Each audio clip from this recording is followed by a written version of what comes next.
Hi Hobbyists, it's Niall here, the Hapless Hobbyist. Welcome to Paint With Me. Today I'm going to be painting the Lumineth Realm-Lords, the Light of Eltharion. To start with, I am painting the robes on the model with Abaddon Black. These will be the darkest areas, so it's easy to fix any mistakes made with any line to paint later, rather than the other way round. As always, thin your paints and use as many thin coats as you need to give that nice smooth finish.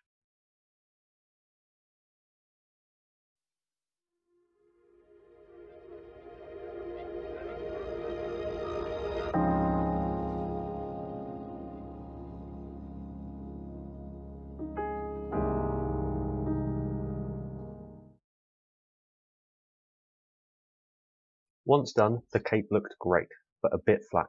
I needed to bring out a little bit more detail. Bring on the edge highlighting. For this, I painted the raised folds of the cloaks using Eshin Grey and then Dawnstone for a slightly lighter tone.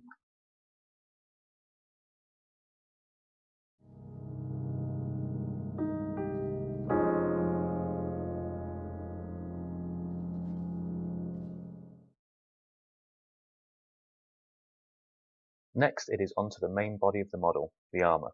For this, I used Runefang Steel, giving the armour a really light, shiny finish.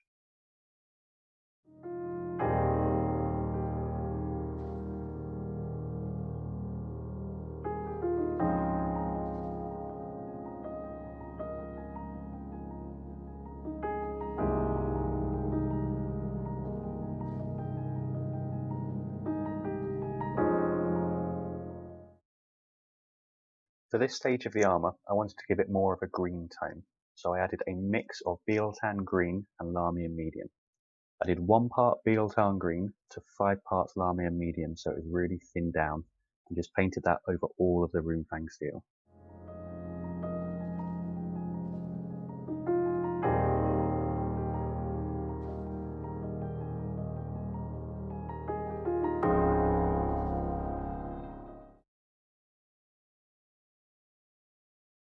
Now it's time to add some details and add a little bit more colour. For all the trim on the model's armour, I used Uric Armour Gold. Turns out, there is a lot of trim on this armour.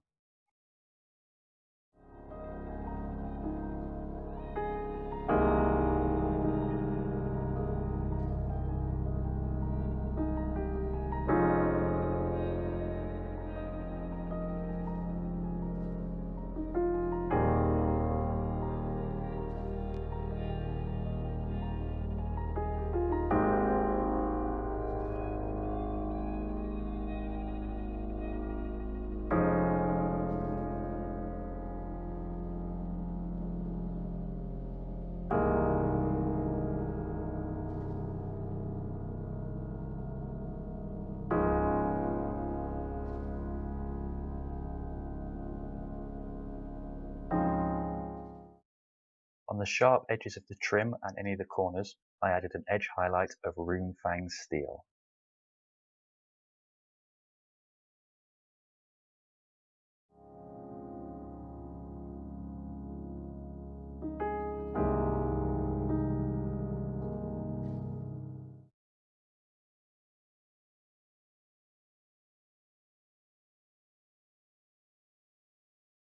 With the armour done, it's onto the swords. For this, I used more Runefang Steel. This is definitely the Agrax Earthshade of this video.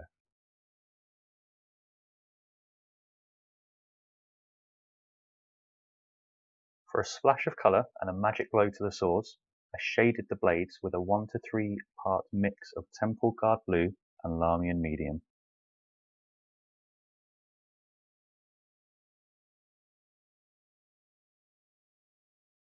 I attempted to do a dry brush with the Runefang Steel here, but as you can see, it didn't really work.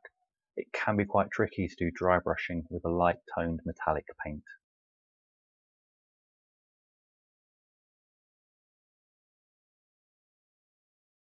So, because the dry brushing did not work, I decided that a bit of edge highlighting was needed.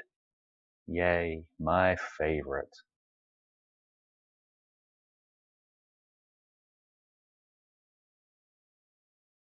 For the grip and the guard on the sword, I went back to the Uric Armour Gold, taking care to make sure I did not get any on the blade, as covering the gold paint with silver would be really tricky.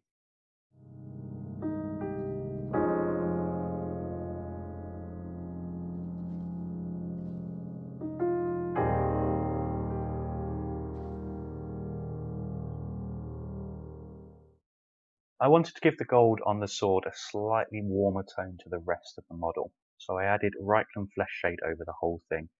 That way, it just felt different to the trim on the armour. Now, back to the cape. Time to add that little bit more detail. On this part of the cape, as you can see, you've got a little rune there. So I added, you guessed it, Runefang Steel.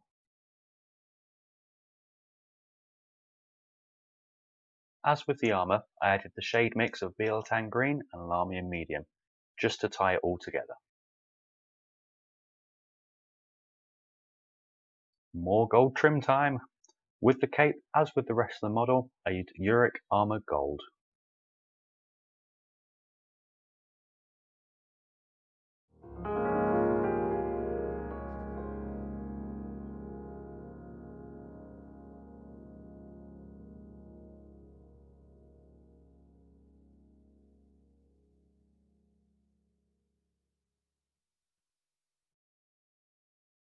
Next, it is time to work on the ribbons and the tassels on the helmet and cape.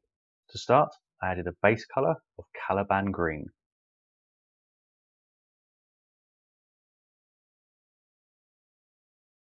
To finish off, I added an edge highlight of Warpstone Glow to both the ribbon and the tassels. I really hate edge highlighting. More practice is definitely needed. The final detail on the body of the model is the sigil on the chest. For this, I added a shade of Carabur Crimson, making sure that it pulled in all the details to really make them stand out. Now, onto the base. I started with the main focus, the broken pillars the model is standing on. I added a base coat of Ulthorn Grey.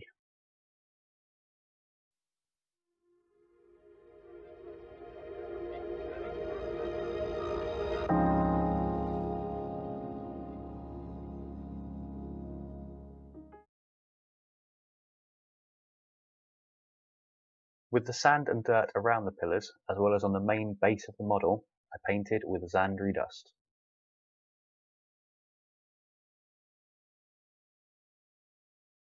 To add a bit of depth and weathering to the pillars, I painted a thinned down Agrax Earthshade, 1 part Agrax to 5 parts Larmian Medium.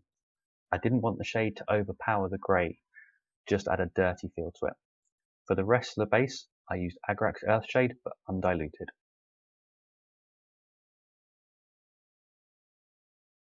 I decided to try something new and try and create a marble effect on the pillars.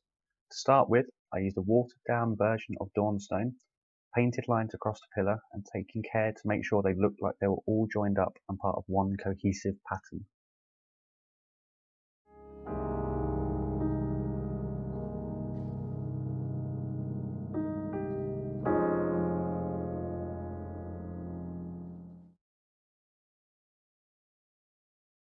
Next, I used Eshin Grey, again watered down, going over the areas I'd already painted with the Dawnstone.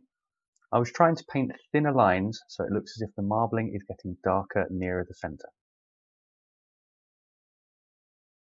And finally, I added some Abaddon Black just in a few select areas, spotting it through the greyer parts, just to put a little bit more depth into the marbling effect.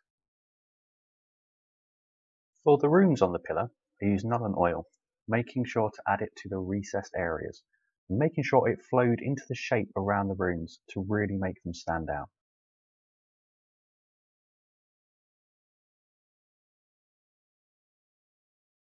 The last detail to paint on the base are the small tufts of plant life.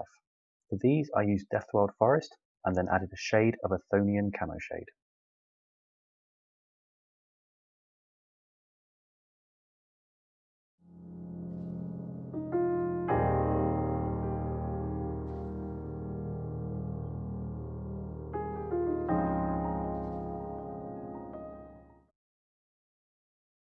Lastly, it's time to add the finishing touches to the base itself. To start, I add a layer of PVA glue, taking care not to get any of the glue on the model itself, only adding glue to the base. And the final touch, sand. I added this to all of the areas which were covered in the PVA glue. I wanted to give the feel that the model was standing in a ruined, abandoned area.